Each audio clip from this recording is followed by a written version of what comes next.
I can't go outside, Moby. I'm helping Tim doing his homework. Alright, alright. Give us a minute.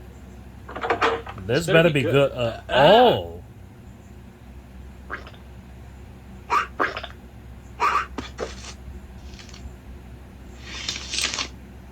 Dear Tim and Moby, I just read Charlie and the Chocolate Factory, and I want to know more about the author.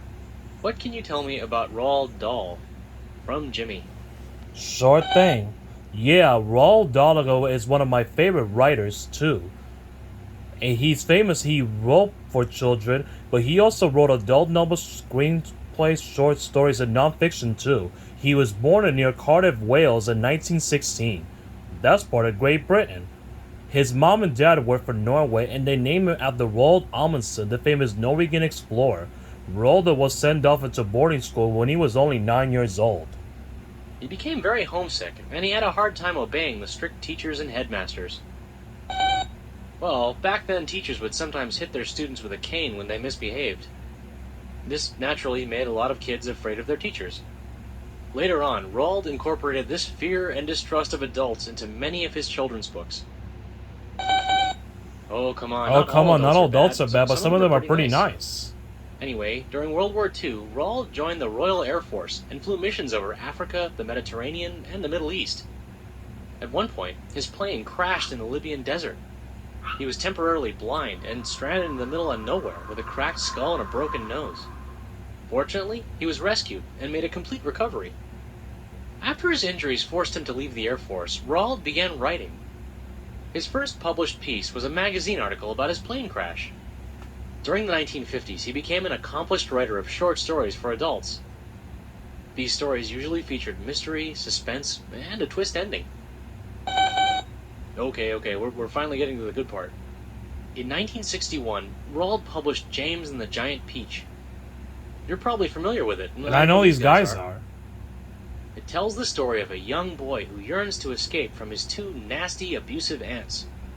He finally gets away by sailing across the ocean inside a magical giant peach and befriends the giant bugs that live inside it. James and the Giant Peach was inspired by the bedtime stories Roald would make up for his young daughters. He said that it was a challenge to keep them interested and attentive. He had to make his stories funny, exciting, and original. In 1964, he wrote his most famous book, Charlie and the Chocolate Factory. You know the story. A poor boy wins a golden ticket to tour a mysterious candy factory run by the eccentric Willy Wonka. No, I'm not going to tell you how it ends. You should read it yourself. Seeing the movie doesn't count either. Anyway, Charlie and the Chocolate Factory became a huge hit around the world. It served as the basis for 2 movies, a theme park ride, and even a video game. Over the next 25 years, Dahl wrote 15 more children's books. They've been translated into 34 languages and are still read and loved by children everywhere. They include the BFG, about a young girl's friendship with a big, friendly giant. The Witches, in which a boy and his grandmother prevent a group of witches from turning all the world's children into mice. And Danny, the Champion of the World, the story of a poor boy and his father who outsmart a greedy landowner. Before his death in 1990 at the age of 74, but his legacy lives on. Buckinghamshire, England, where he lived, has 2 museums dedicated to his life and work.